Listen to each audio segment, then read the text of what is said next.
So I'm going to talk to you guys a little bit of what I've learned about chords. So you can create any 3-note bass chord based on the 7 notes of the major scale, and then build up from there in thirds, only using the notes in the scale. To describe the chords, we use Roman numerals.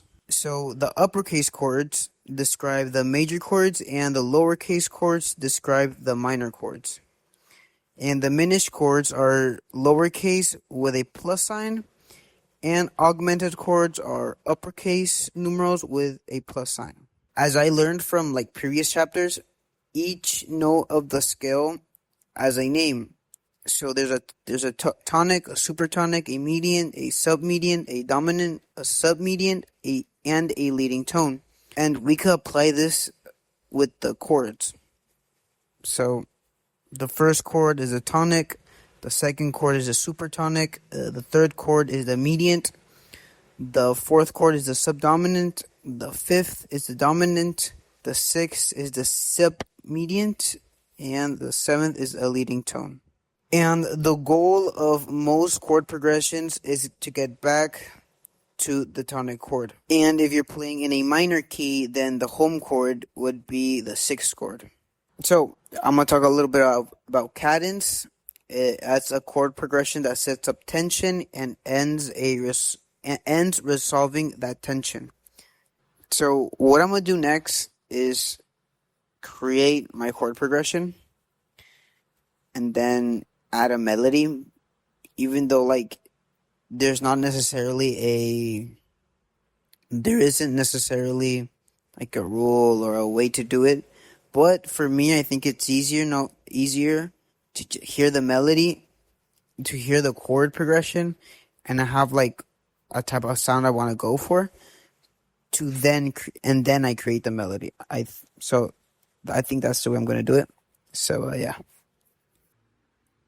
So this is the little chord progression I did. So it starts off with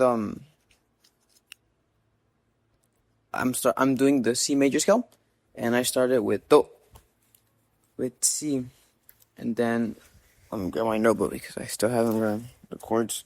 So then I moved to an F, into a B, and then back to C, right? And then I repeat it, but the two next measures I change it up.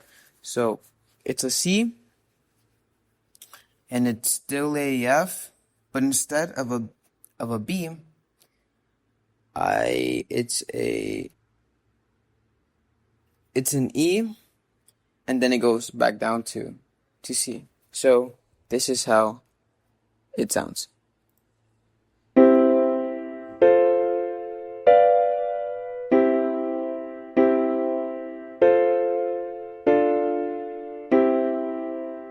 So yeah, that's how it sounds. Now I have to do the melody, which I'm gonna learn in just a bit. So yeah. So I'm gonna simplify a little bit the theory about chords because it's a lot and there's a lot of techniques, and I only used one. I don't even know if I used a technique when I made my melody. But the idea is that your melody has to fit in a scale. So for example, mine is in the G major scale. So it has to fit in a scale. It has to be fairly simple. It has to be simple enough you could sing over it, and it shouldn't have weird notes that don't go with like sixth and fourths, some fourths chords, really hard to sing. And like I said, it should be simple and it should follow a pattern. Now the pattern, you could variate patterns. It could be the same bass, but you could change the pattern a little bit, and just to make it, I guess, cool. So yeah, so I'm gonna go ahead and show you how I did my melody. So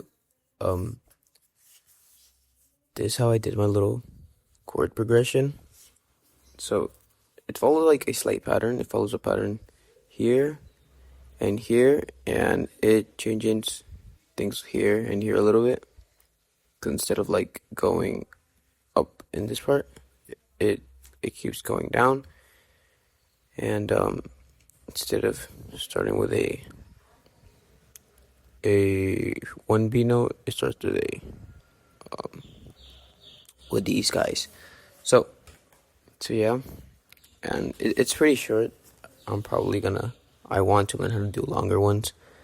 So here is here it is how it sounds. I originally put it at like 86.